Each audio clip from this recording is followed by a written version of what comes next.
প্রথমে চুলা ধরিয়ে পানি গরম করে নিলাম।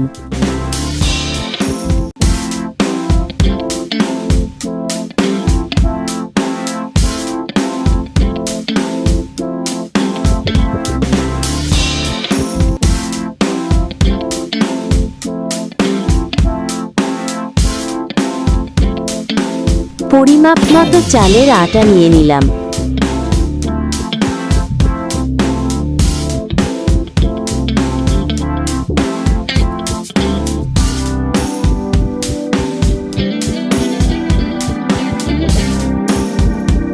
পরিমাপ মতো পানি নিয়ে চালের আটার সঙ্গে ভালোভাবে মিশিয়ে মসৃণ করে মেখে নিলাম।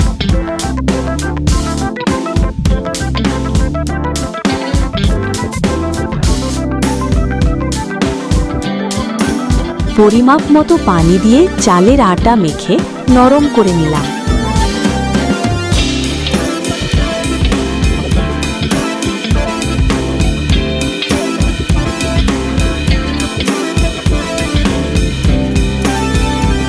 পরিমাপ মতো পানি দিয়ে চালের আটা ভালোভাবে গুলে নিলাম, যেন কোনো দলা না থাকে।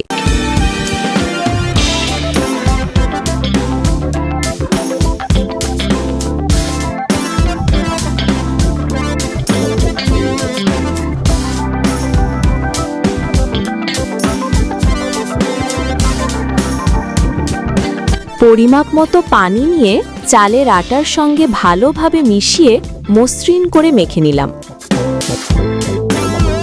এবার চুলা ধরিয়ে কড়াইটি বসিয়ে দিলাম।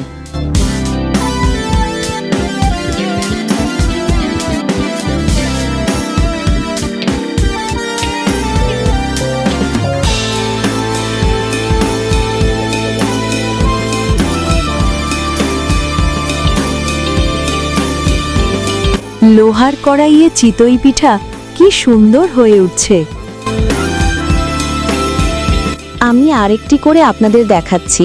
দেখুন, লোহার কড়াইয়ের ওপর চিতই পিঠা কি সুন্দরভাবে হচ্ছে।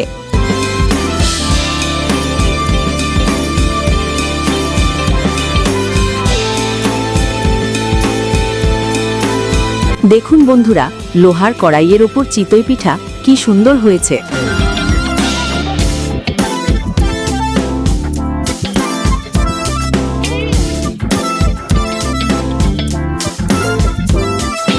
এবার চুলায় দুধ গরম করতে বসিয়ে দিলাম।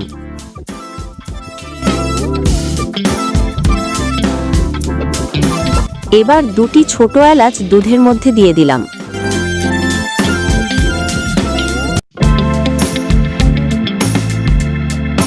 এবার খেজুরের গুড় গুঁড়ো করে দুধের মধ্যে দিয়ে দিলাম।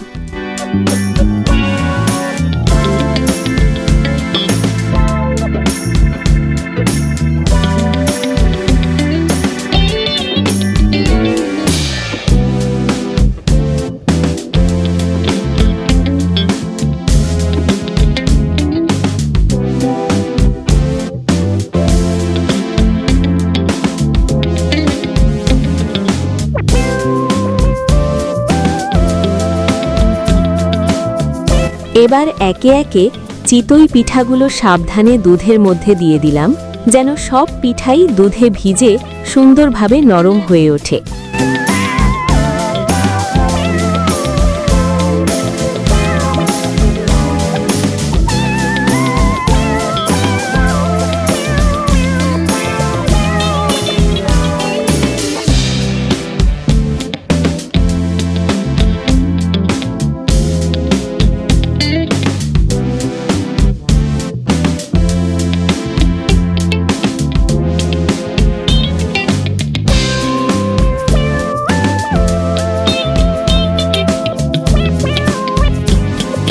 দেখুন বন্ধুরা, কিছুক্ষণ গরম দুধের মধ্যে চিতই পিঠা রেখে দেওয়ার পর কি সুন্দর নরম হয়েছে।